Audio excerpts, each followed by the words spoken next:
तन के घाव भर गे दाता, तन के घाव भर गे दाता, मन का घाव भर नहीं पाता। जी का हाल समझ नहीं आता, जी का हाल समझ नहीं आता, कैसी अनोखी बात है। अस्सलाम वालेकुम व्यूअर्स, कैसे हैं आप सब लोग। आज मैं ये जो वीडियो बना रही हूँ अनविलिंगली बना रही हूँ, यानी कि गैर इरादी तौर पर जो है ये वीडियो बनाने का मैंने सोचा है। और मैं समझती हूँ कि राहु की एनर्जी शायद ऐसी होती है कि जब राहु के बारे में सोचो तो वो खुद ब खुद जो है वो आपके सामने खड़ा हो जाता है। तो आज मैं बात करने जा रही हूँ राहु के बारे में। नाज़रीन, राहु के बारे में मैंने इससे पहले भी काफ़ी चीज़ें जो हैं वो आपके साथ शेयर की हैं। तो आज मैं जो भी मैंने पढ़ा हुआ है ना आज तक राहु और केतु के बारे में, तो मैं कोशिश करूँगी कि उसका निचोड़ जो है वो आपके सामने पेश करूँ अपनी कुछ वीडियोस में।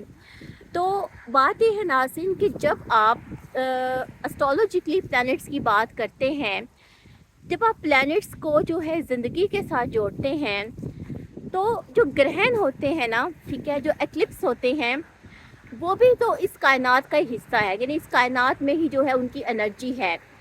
तो जब आप बाकी प्लैनेट्स की बात करेंगे, सन की, मून की, मरकरी की, सैटर्न की, जुपिटर की, तो आप जो है वो ग्रहण को कभी भी नज़रअंदाज नहीं कर सकते।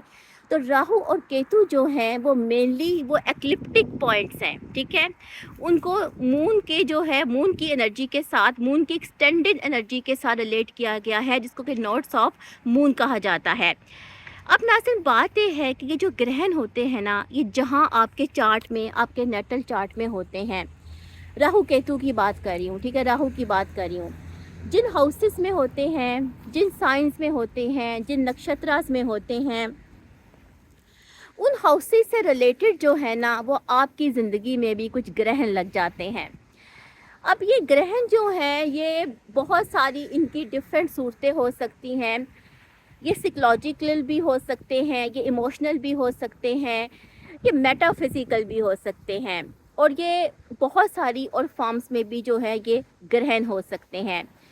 इन हाउसेस में कुछ ऐसे इश्यूज होते हैं जहाँ पे राहु केतु होते हैं जो कि हिडन भी हो सकते हैं। जिस हाउस में राहु होता है, हो सकता है कि वहाँ पे जो है आपकी कोई प्रोग्रेसिव एनर्जी हो, क्योंकि राहु जो है वो एक प्रोग्रेसिव ग्रह है, ठीक है। अगर हम उसको एस्ट्रोलॉजिकली पॉइंट ऑफ व्यू से देखें तो वो एक प्रोग्रेस करने वाली एनर्जी का नाम है।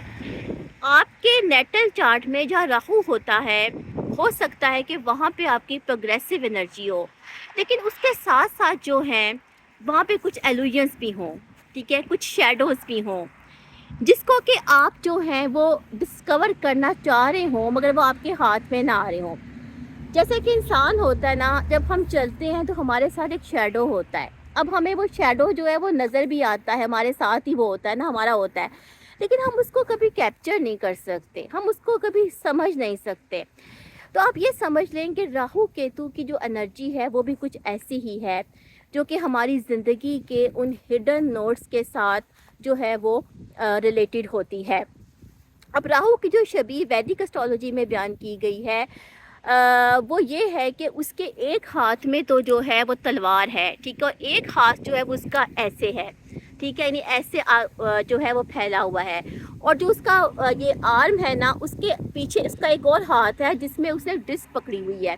एक में डिस्क पकड़ी हुई है और एक में जो है उसका हाथ इस तरफ है, जिसमें कि उसने एक तीन धारी किस्म की जो है ना वो तलवार होती है, जो ट्राइडेंट कहते हैं, वो उसने पकड़ा हुआ है। तो जो डिस्क है ना वो दिखाती है, डिस्क का क्या मतलब है, ठीक है, डिस्क जो है वो सारी मॉडर्न एरा को जाहिर करती है, यानी कि जो राहु है वो एक बहुत ही मॉडर्न ग्रह है, ठीक है। और वेस्टर्न में जो है इसको यूरेनियस के साथ भी, यानी यूरेनियस की जो एनर्जी है ना, सेम इस तरह वैदिक एस्ट्रोलॉजी में वो राहु की एनर्जी है।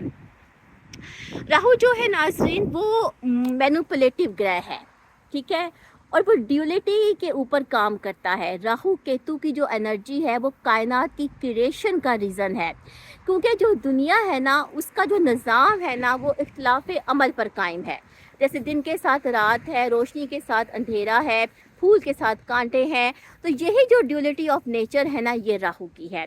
आई थिंक इतना आज के लिए काफ़ी होगा। तो फिर इस टॉपिक पर इंशाल्लाह नेक्स्ट मैं कोई और वीडियो बनाऊंगी और बात करूंगी। अल्लाह हाफ़िज़।